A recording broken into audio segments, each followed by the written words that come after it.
Muy buenas tardes, volvemos a Pauta Semanal. Soy Juan Francisco Miranda y como todas las semanas junto a Hernán Ferreira, Eduardo Manzanares y Gabriel Vega, analizamos el acontecer nacional y regional. En el primer bloque hablábamos de, por cierto, la implicancia, repercusiones que tuvo este proyecto de ley del retiro del 10% que está en condición de ser promulgado por el presidente.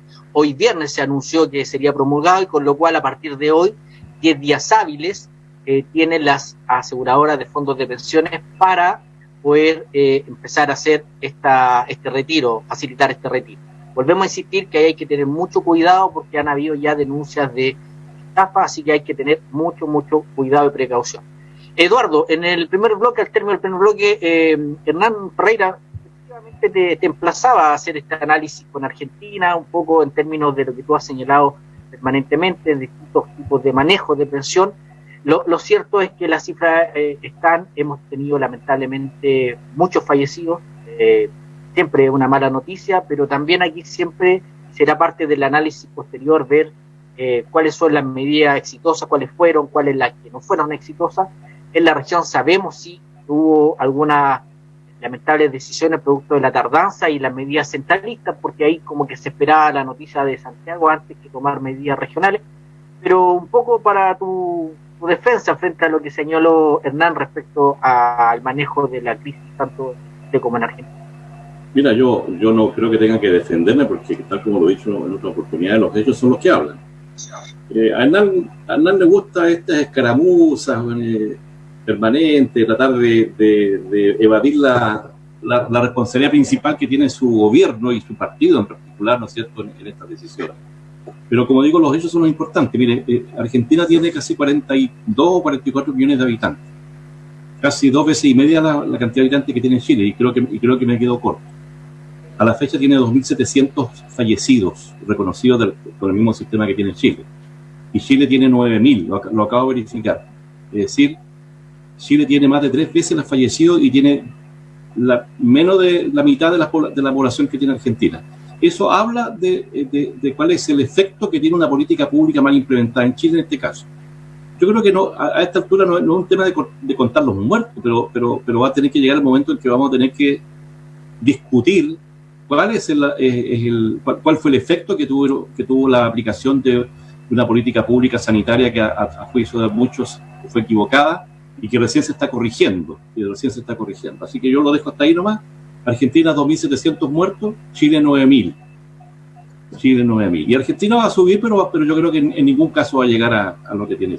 Y no hablo de otros países, porque han tenido también éxito, comparado también con otros países que al igual que Chile, están en el top 10, ¿no es cierto?, de los países que han manejado más la pandemia. Pero a renglón seguido, Ferreira se ha encargado de colocar un tema, ¿no es cierto?, de que ¿para qué vamos a cambiar la Constitución gastando plata? Si la podemos hacer ahora así, ¿no es cierto?, aprovechando que hay un aire de hermandad parlamentaria, de que estamos todos disponibles. Se olvida que en realidad esta es una cuestión bastante, que es bastante, yo diría, única, que es el tema, ¿no es cierto?, del 10%. Y yo lo voy a decir por qué se requiere cambiar la Constitución a través de la ciudadanía, porque esto no es un problema de plata, señor Ferreira, es un problema de soberanía popular y de participación. El Parlamento de Chile, igual que los partidos políticos, tenemos que reconocer, tienen una muy baja adhesión ciudadana. Y los ciudadanos ya están aburridos, están colmados de un Parlamento que no ha sabido responder a sus necesidades, de un gobierno que no, y por lo tanto quiere tomar esta yo diría, tarea importante de hacer nacer una nueva constitución legítima y no ilegítima, por más que usted diga que después se le reformaba y con eso se legitima. No, se reformó lo que se podía reformar con la anuencia de la derecha, porque hubo cosas que obviamente ustedes nunca estuvieron dispuestos a aprobar. Por eso es que es importante una constitución que nazca nuevamente ahora desde la soberanía popular, desde la participación ciudadana legítima, y que aborde estos temas, porque aborde el tema de la AFP, por ejemplo. Ahí Eduardo, déjame solo complementarte un dato importante. Por aquí lo que se aprovechó fue el ámbito de la excepcionalidad de esta medida. La Comisión de Constitución de la Cámara de Diputados, presidida por Matías Walker, señaló que entonces, como es una excepcionalidad, se requería un quórum de dos tercios, perdón. Tres quintos. Se necesitaban 92 diputados y hubo 95. Si no hubiese aplicado la excepcionalidad, en realidad se hubiese necesitado un quórum mayor. Si hacemos el ejercicio intelectual de contar esos mismos votos, no hubiesen estado, si hubiesen necesitado los 2 tercios, no hubiésemos tenido esta ley aprobada porque no hubiésemos tenido la mayoría suficiente para poder seguir adelante. Entonces, en ese sentido, también creo que es bueno señalar, Hernán, por argumento a tu punto, el tema de los quórum, aquí ya hemos visto muchas leyes que no es que se hayan rechazado, se han aprobado por amplia mayoría, pero no la suficiente según los quórum que establece la propia Constitución. Y ahí es donde es un tema de discusión, a lo menos de revisión respecto a la materia. Disculpa, Eduardo, pero creo que sí, era necesario precisamente. Me parece, pero como reafirmo, es un tema que tiene que ver con la participación ciudadana que está tan disminuida en este país y que la gente claramente lo ha demostrado a través de redes sociales, a través de su participación en distintos ámbitos, redes de organizaciones sociales, a través de los mismos partidos políticos. Es una necesidad imperiosa cambiar, entre otras cosas, por ejemplo, el rol del Estado, de tener un rol subsidiario de acuerdo a esta Constitución, ¿no es cierto? Hay que leer lo que dijo Jaime Guzmán, está por ahí en las notas, que esta Constitución se hizo de tal forma para impedir que inclusive los antagonistas, es decir, la oposición, pueda cambiarla por la vía de los hechos democráticos. De modo que por eso es importante este plebiscito, y yo creo que la tarea que viene ahora a continuación, más allá de lo que dijo Gabriel, ¿no es cierto?, que creo que es importante el tema de discutir el tema de la AFP, es el plebiscito, que viene ahora en octubre, y para lo cual la ciudadanía yo creo que está preparada para aprobarla, pero además para después colocarse en el papel de trabajar para una nueva constitución democrática, participativa, y que tenga todos los elementos que permita que haya justicia social en este país, que haya igualdad, ¿no es cierto?, de derechos, y que avancemos hacia una sociedad de bienestar, que es lo que toda la gente hoy día está anhelando. Gabriel, Hernán, voy al tiro contigo, pero solo para introducir otro punto de vista y complementar la discusión. También se ha planteado y hubo señales dentro del gobierno de la necesidad de cambiar o no cambiar el gabinete político, cambio de ministro se planteaba, que tienen que ver con repercusiones de lo que ha sido esta semana, que hay que decir que ha sido una mala semana para el gobierno. Pero yo creo que es cierto, los temas que tú planteaste, la previsión, la reforma de previsiones o el cambio del plebiscito constituyente, mi impresión es que si de aquí a 2 meses no somos capaces de, como Estado, como sociedad, facilitarle la vía a nuestro pueblo en términos de las condiciones en las que estamos viviendo, creo que van a ser agenda secundaria respecto a la urgencia, porque la urgencia hoy día tiene que ver con alimentación, con trabajo y con una serie de trastornos que ha tenido nuestra sociedad en términos de la crisis que estamos viviendo. Entonces, son temas súper necesarios desde la revisión social, la propia modificación de la Constitución y otras materias, pero sin duda cabe que si a 2 meses después de que se ocupe este 10%, familias de Chile no ven resueltos sus problemas, vamos a tener otra situación. Frente a eso, ¿cómo ven ustedes? El gobierno tiene que hacer un cambio, tiene que cambiar el timón, direccionar un poco sus esfuerzos, preocuparse más, creo yo, en reactivar la economía, en llegar con ayuda efectiva y sacar una agenda rápido de corto plazo, pero sin letargica, así tanto minucia en términos de requisitos para acceder, ¿no? Estamos a puerta de una presión social mucho mayor y eso no siempre es bueno, sobre todo cuando la gente está con desesperación. Sí, creo que parte de eso lo señalé en mi intervención anterior. Hay ya, por lo menos en el caso del IFE, se han flexibilizado las puertas de entrada.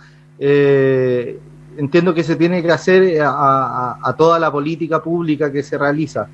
Hay ciertas cosas que hasta las Contralorías te la revisan, pues, o sea, tienes que certificar ciertas situaciones para entregar el beneficio social en el espíritu que se entrega.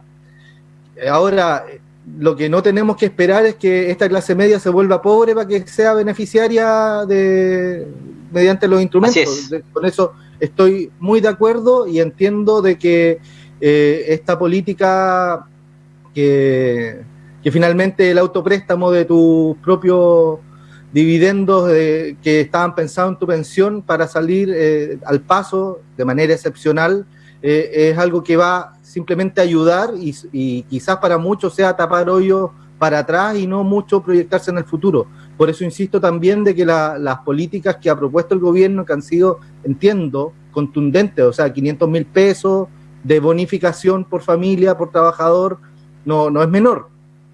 Hay que trabajar en los requisitos, obviamente, pero no obstante, quisiera aclarar también, a propósito de lo que estábamos hablando también en materia constitucional, aquí el Estado no se ha cerrado, lo que se ha cerrado es el mercado, y la gente está aclamando mercado, está aclamando actividad voluntaria, intercambios voluntarios, estos intercambios que le agregaban valor a la vida, que agregaban riqueza y que eran el bienestar para muchas familias que hoy no la están pasando bien. El Estado no se ha cerrado, pero el Estado ha cumplido un rol. Estamos hablando de un escenario excepcional, no es el escenario del día a día. Nosotros no tenemos una constitución para un país en pandemia. Nosotros tenemos una constitución para un país que debe crecer. La política social se ha focalizado, entiendo de que a lo menos, y eso lo asumo, en esta materia del 10%, en paralelo de las propuestas del gobierno que, insisto, han sido contundentes, ya estábamos sacando la pelota dentro del arco. Si la discusión se generó anterior a la propuesta del gobierno y ya muchos de los chilenos, y me incluyo, nos sentíamos con medio billete en el bolsillo. Revertir eso era muy difícil. Y los ministros responsables de eso o cambiarán de actitud. Yo no quiero caer en el cliché de que es responsabilidad del presidente o que responde a la confianza del presidente, pero de que no se puede caer en esa senda tan rígida en un momento donde se requiere flexibilidad, donde los partidos hemos sido muchas veces portavoces de un segmentos que hoy lo están requiriendo. Hay que abrirse a dialogar y llegar a los mejores resultados posibles en materia previsional, en las materias electorales que vienen a continuación, incluso en la discusión constitucional. Para cerrar un poco, para refutar lo que decía Eduardo, comparando Argentina y Chile, consideremos que en Argentina hay hoy 150.000 contagiados y hay 1.500 fallecidos, o sea, el 1%. En Chile hay cerca de 300.000. 800 fallecidos, 1%. Nuestro sistema de salud ha sido contundente en eso. Nadie se ha muerto porque ha estado esperando en la fila, como pasó en Italia o como pasó en España, que países que vemos con distancia, pero que en muchas materias son ejemplos para nosotros. Así que el rol del sistema sanitario chileno, y lo reconozco, del sistema sanitario público, mayoritariamente estatal, ha sido bastante eficiente. Hernán tiene hartas ganas de contrarresponderle a Eduardo, pero seguimos en el mismo tema. O sea, en ese sentido, acá discusiones más ideológicas menos. Yo creo que hay dos temas. Uno es cómo buscar la medida en la urgencia, en la necesidad inmediata, y otro es tratar de arreglar temas que llevamos décadas tratando de buscarle una solución. O sea, esta discusión vieja de más Estado, menos Estado o mejor Estado.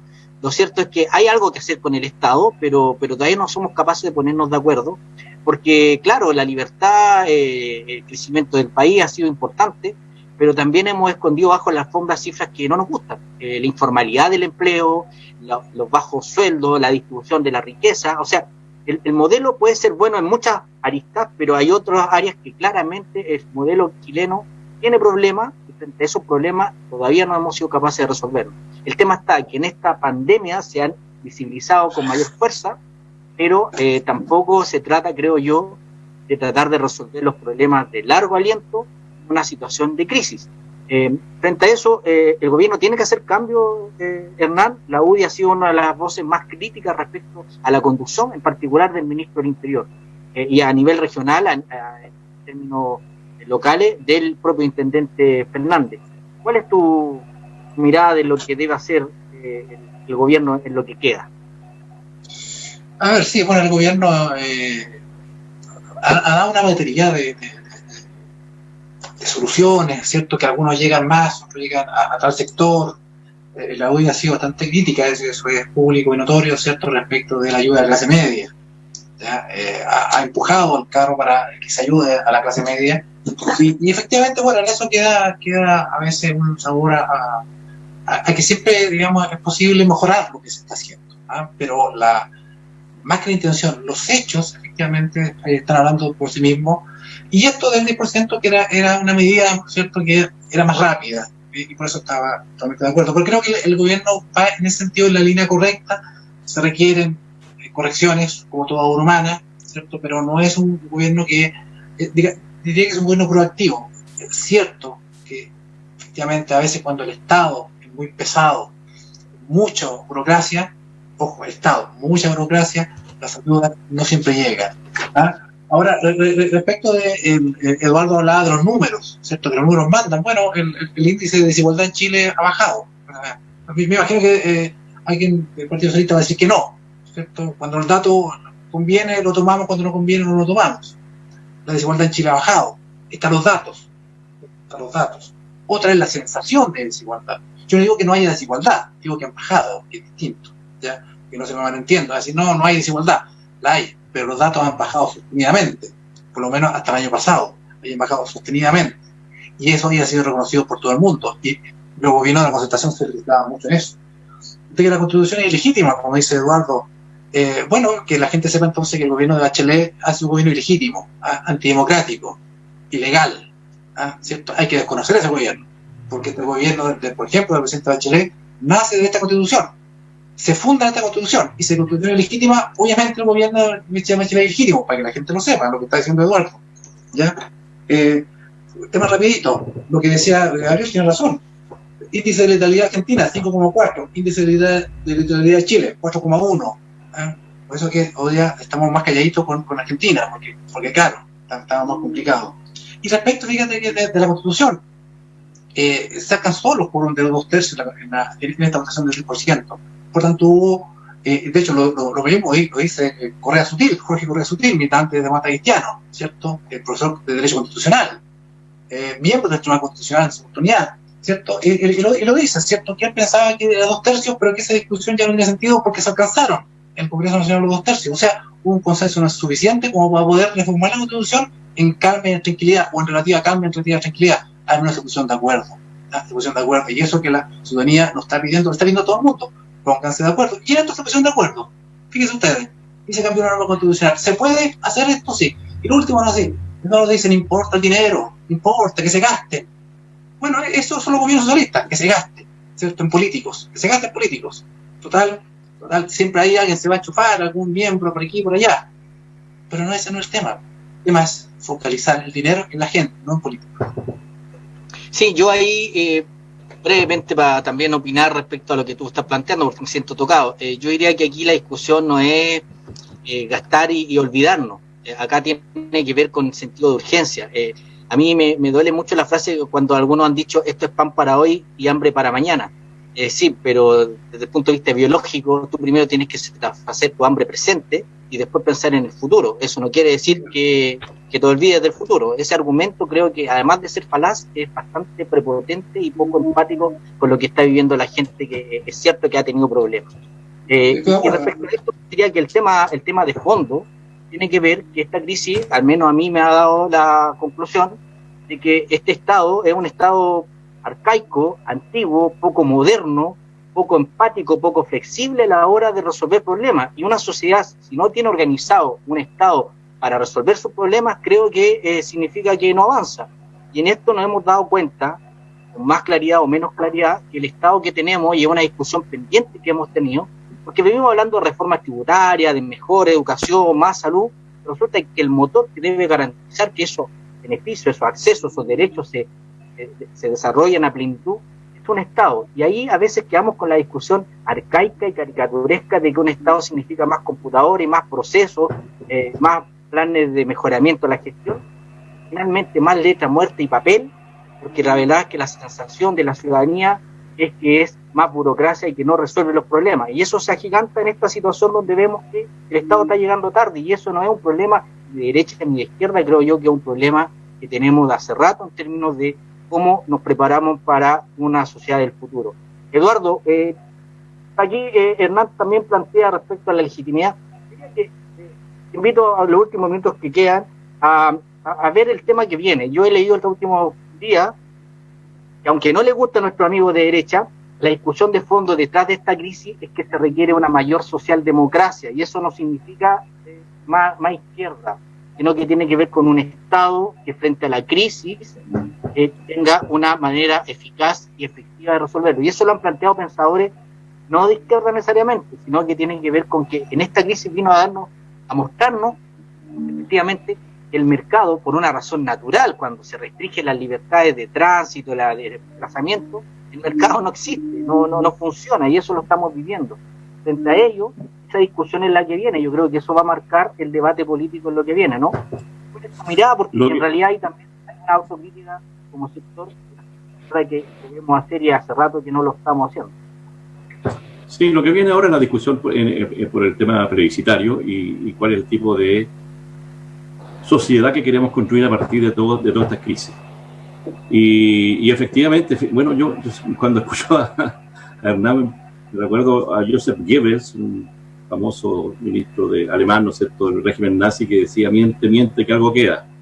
Entonces, parafrasea cosas que yo no he dicho. Yo no he dicho que yo lo que he dicho respecto a la Constitución es que tiene un origen ilegítimo, porque fue hecho entre cuatro paredes, ¿no es cierto?, y no hubo ninguna participación del pueblo, que es lo natural. Bueno, han habido muchas constituciones que fueron hechas así, pero bueno, la gente en Chile ya quiere cambiar eso y quiere participar en construir una nueva sociedad que probablemente vaya en el sentido de lo que tú dices, Jota, que es una sociedad que esté más preocupada del bienestar social, donde el Estado tenga un rol. Si no se trata de un Estado más grande, sino que de un mejor Estado, para que no se preocupe tanto ciertos sectores de la derecha.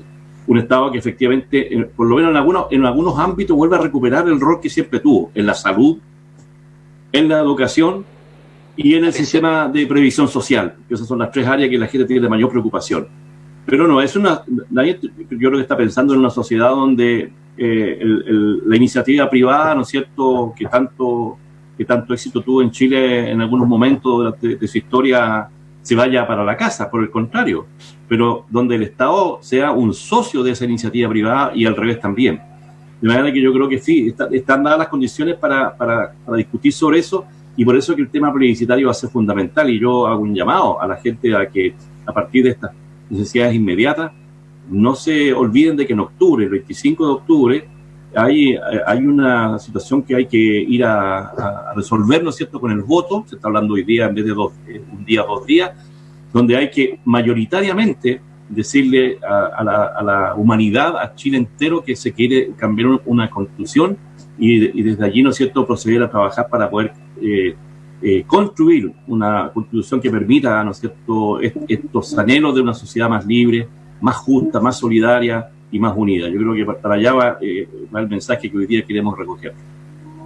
Bueno, los deseos en realidad de todo es que podamos salir pronto de esta crisis y salir fortalecidos como país. Los llamados a la unidad en términos de pensar sin mezquindades son hoy día el imperativo. Nosotros como programa, además de despedirnos porque ya se nos acaba el tiempo, queremos desearle un buen fin de semana a todos, felicitar y agradecer al personal de salud, porque efectivamente a nivel regional estamos con un buen desempeño, pero eso también agradecer a la población que de forma responsable y madura ha entendido que hay que seguir manteniendo los resguardos. Aquí esta sensación de seguridad tenemos que administrarla, y por lo tanto mantenemos nuestro llamado a la responsabilidad, a la empatía y por sobre todas las cosas a la solidaridad. Que tengan un buen fin de semana y nos volvemos a ver la próxima semana en Pauta Semanal. Un gusto, bien. Buen fin de semana. Polar Comunicaciones, radio, televisión e internet presentó Pauta Semanal. Participan Cristian García, Juan Francisco Miranda, Eduardo Manzanares, Raika Bradasic, Hernán Ferreira y Gabriel Vega. Pauta Semanal. Después de la noticia, el análisis.